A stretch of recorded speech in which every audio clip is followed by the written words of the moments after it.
Regulator. Study of regulator, এটাতে কি কি ম্যাম? এটা বাল্ব এটা আছে, হচ্ছে এখানে আমরা ফ্যান দেওয়ার কথা ছিল, এখন আমরা ফ্যানটার পরিবর্তে লাইট দিয়ে দেখাবো। কানেকশনটা পাইছি কিনা? একই কানেকশন, একই সেম, শুধুমাত্র এখানে আমরা কি করতেছি, রেগুলেটর ব্যবহার করতেছি। এই যে রেগুলেটরটা ফ্যানের না দিয়ে আমরা লাইটে কন্ট্রোলিং করব, ঠিক আছে? এর জন্য আমরা একটা রেগুলেটর ব্যবহার করতেছি, একটা সুইচ ব্যবহার করতেছি, আর বোর্ডে অবশ্যই প্রোটেক্টিভ ডিভাইস হিসাবে ফিউজ ব্যবহার করা হবে, ঠিক আছে? এখন দেখো রেগুলেটরের দুইটা পয়েন্ট, সুইচেরও দুইটা পয়েন্ট। রেগুলেটরের একটা পয়েন্ট থেকে সুইচে আসবে, আর সুইচের আরেকটা প্রান্ত আসবে 220 ভোল্টের সাপ্লাই। তোমার একবার একটু রেগুলেটরের দুইটা পয়েন্ট, একটা পয়েন্ট চলে আসবে সুইচে, সুইচের আরেকটা পয়েন্ট চলে আসবে 220 ভোল্টের সাপ্লাই, ঠিক আছে? আর রেগুলেটর আরেকটা পয়েন্ট লোডের সাথে, তার মানে এখানে তুমি ফ্যান ব্যবহার করো, লাইট ব্যবহার করো, যেটাই করো সেইটা লাইনের সাথে আসবে, আর লোডের আরেকটা প্রান্ত আসবে 220 ভোল্টের সাপ্লাই, ঠিক আছে? সাপ্লাইটা দেখুন কানেক্ট দিচ্ছি তাহলে এই যে সাপ্লাই তো কানেক্ট দিচ্ছি না এখানে।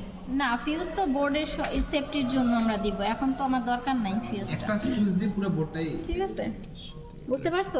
জি ম্যাম, বুঝতে পারছি। তাহলে 220 ভোল্টের সাপ্লাই, 220 ভোল্টের একটা পয়েন্ট চলে আসছে লাইটে, লাইট থেকে আসছে রেগুলেটরে, রেগুলেটর থেকে আসছে সুইচে, সুইচ থেকে আবার 220 ভোল্টের সাপ্লাই। সার্কিটটা এখন ইনপুটের ভোল্টেজটা আমরা পরিবর্তন করতেছি না, এটা কনস্ট্যান্ট, তার মানে কি 220 আমরা আর চেঞ্জ করতে পারবো না, আমরা এইটাকে চেঞ্জ করতেছি, এটাকে চেঞ্জ করে আউটপুটের ভোল্টেজটাকে নিয়ন্ত্রণ করতেছি। আচ্ছা, এটা কম বেশি করলে মানে কম বেশি হবে, এটা কম বেশি হবে, এটা ভোল্টেজটা কন্ট্রোল করছে রেগুলেটরটা।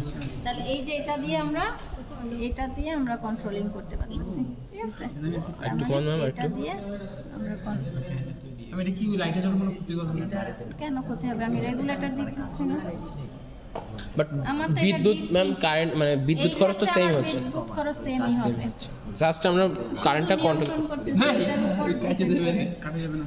না, এটা কিছু হবে না, ভয় পেয়ে গেছি আমি, সরি কেটে যাবে সেটা, স্যার এইগুলো ইউজ করা হয়। আচ্ছা, বুঝতে পারছি। ঠিক আছে? যখন বারবার আপ ডাউন করবে তখন এই ঠান্ডা ওটা দিয়ে হয়। কারো কোনো কোশ্চেন আছে? না, শেষ।